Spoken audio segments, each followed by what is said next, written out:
네, 여러분들의 큐티 내용들을 이렇게 한 주간 살펴보면서 이런 주제로 한번 여러분들과 나눠보면 좋겠다 싶은 주제가 보여서 이렇게 영상을 준비하게 됐습니다. 우리가 함께 묵상을 시작한 지 대략 2개월이 넘어가고 있습니다. 한 60일 정도가 넘어가고 있죠. 60일 정도가 넘어가다 보니까 이제는 제법 규칙적으로 하시는 분들이 생기고 있습니다. 그래도 이제는 어느 정도 몸에 익숙해져 가시는지 제법 이제 여러 규칙적으로 이제 말씀 묵상을 하시는 분들이 나타나시는 것 같고요. 그다음에 또 특이점이 있다면 조금씩 솔직해지신다는 것 같습니다. 그래서 내가 올린 이 큐티의 내용을 누가 보면 어떡할까라고 해서 처음에는 많은 분들이 좀 꺼려하고 조금 이제 그 내용을 쓰지는 않았었는데 이제는 조금씩 그 안에 조금 솔직한 자신의 모습을 드러내기 시작하는 분들이 계시는 것 같습니다.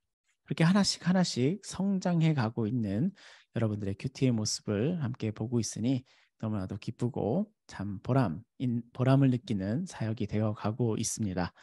자, 그러면서 이번 주에 큐티 내용 가운데 이 결단과 적용의 질문들이 자신을 참 괴롭게 한다라는 글귀를 좀 스쳐가듯이 본 게 기억에 좀 남습니다. 그리고 우리도 청년 목장 모임을 하면서 큐티를 하는 것이 좀 괴롭다라는 내용의 피드백이 있었어 가지고 그와 관련된 주제로 영상을 한번 만들어 봐야겠다라는 생각이 들었습니다. 그래서 오늘 영상, 이 특별 영상의 주제가 묵상의 괴로움이라는 것입니다. 묵상을 한다는데 괴롭다니 이게 무슨 말일까 싶지요.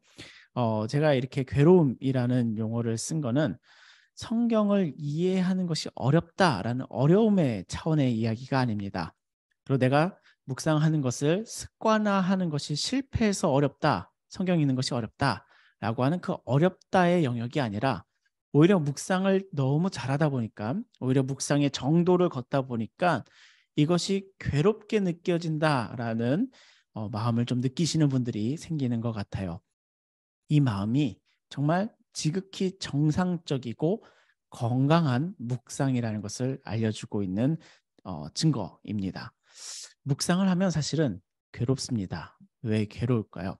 하나님의 말씀을 읽는데 즐거워야 되는 거 아닌가요? 행복해야 되는 거 아닌가요? 라고 질문하실 수가 있긴 한데 사실 묵상의 과정을 충실하게 겪고 있다 보면 그 과정이 괴롭게 다가올 때가 제법 많습니다. 왜 그러냐면 이 말씀을 읽는다는 것은 성경이라는 것은 마치 거울과 같아서 그 하나님의 말씀에 자신을 비추어 보기 때문에 그렇습니다. 그럼 하나님의 말씀에 자신을 비춰보면 비춰볼수록 내 모습이 부족한 것이 보이기 때문에 연약한 점이 드러나기 때문에 내 안에 어둠이 보이기 때문에 사실 말씀 앞에 선다는 것은 어려운 일이랍니다. 괴로운 일이랍니다. 이렇게 PPT 영상에 거울을 보고 있는 찡그린 좀 부정적인 표정을 짓고 있는 그림을 고른 이유가 우리가 말씀을 읽는다는 것이 마음을 비춰보는 자신의 영혼을 비추는 거울과 같은 것이라면 그 거울을 바라볼 때 내 표정이 자칫 힘들어하고 있을 수 있습니다. 그것이 당연하다는 것을 또한 말씀드리고 싶습니다. 그것이 또한 오히려 건강한 신앙을 형성해 가고 자신을 훈련시켜 나간다라는 격려를 드리고 싶습니다. 자, 그래서 제가 이제 지난주에 청년 모임에서 이런 얘기를 하면서 이런 그래프, 어떤 이과적인 접근이라서 좀 죄송스러울 수도 있지만 물론 저는 뼛속까지 문과입니다. 그렇지만 이렇게 그래프로 그려본다면 조금 더 이해하는 것이 쉬울 것 같아서 그래프로 좀 그려보았습니다. 하나님께서 우리를 부르실 때, 죄인된 우리를 부르실 때 나의 모습이 있습니다. 그리고 하나님께서 우리를 부르시고 의롭다 칭하시며 성화의 과정을 겪게 하시면서 인생의 여러 고난과 어려움도 경험하게 하시면서 우리를 결국 어디로 이끄시냐면 영화의 단계로 하나님께서 이끄십니다. 이거를 구원의 여정으로 표현합니다. 여러분들이 구원에 대해서 생각할 때 이 부르심의 딱 순간만 구원이라고 생각하시기보다 이건 좀 교리적인 접근이고요. 좀 더 성경을 좀 더 폭넓게 읽기 시작하시면 구원이라는 표현을 여정으로 생각하시는 것이 조금 더 부합하다는 생각이 듭니다. 그래서 하나님께서 부르시고 나를 연단하시면서 하나님의 자녀로, 하나님의 형상으로 점점 영화롭게 만드시는 그 인생의 연단의 과정을 우리가 바라볼 수가 있는데요. 그래서 부르시는 순간에 나의 모습이 오랜 시간이 겪던지 아니면 또 짧더라도 우리가 충분한 경건 생활과 훈련을 통하여 우리가 구원의 여정을 이루면서 결국은 하나님의 형상에 가까워지게 된답니다. 하나님의 형상에 점점 가까워지도록 우리가 이 경건의 생활을 이루어가는 것인데요. 이 경건의 생활을 이끌어주는 것이 정말 좋은 도구가 되는 것이 큰 힘이 되는 것이 바로 이 묵상입니다. 결국은 내가 회복해야 될 하나님의 형상이 하나님의 말씀 안에 있기 때문에 그렇습니다. 그래서 우리가 말씀을 읽으면서 그 안에 하나님의 형상을 발견할 때마다 내가 무언가를 느끼고 결단하고 적용할 때마다 그 하나님의 형상에 더 가까워지는 것이죠. 조금씩이라도 더 가까워지는 것이죠. 그래서 우리의 구원의 여정으로서 바라보며 우리의 경건 생활을 이루어간다 생각할 때 어떤 분들은 1번 그래프와 같이 완만한 곡선을 겪으면서 수년에 걸쳐서 하나님의 형상을 회복해 가시는 분들도 있을 것 같고 어떤 분들은 2번과 같이 규칙적으로 쭉 내려가시면서 하나님의 형상을 더 회복하시는 분들이 있을 것 같고 어떤 분들은 정말 시간이 지나도 안 변하는 것 같은데 어느 순간에 확 하나님의 형상으로 바뀌어가는 모습도 있을 수 있을 것 같고 이 모습들은 다 다양한 시간 속에 각자의 시간 속에 변화해 가는 것이랍니다.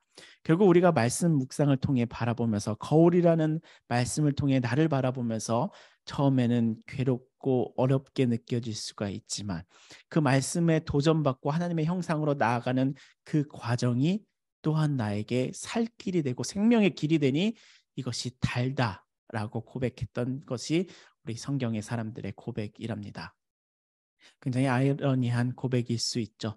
자신의 모습을 바라보면서 괴로움도 느끼지만 결국 그 괴로움을 통과하면서 내가 하나님의 형상에 가까워지니 하나님의 자녀됨을 더 이루어가니 하나님께서 원하시는 방향으로 내가 삶을 인도해 가니 그것이 기쁨이 되고 달콤한 말씀이 되어가는 것이랍니다.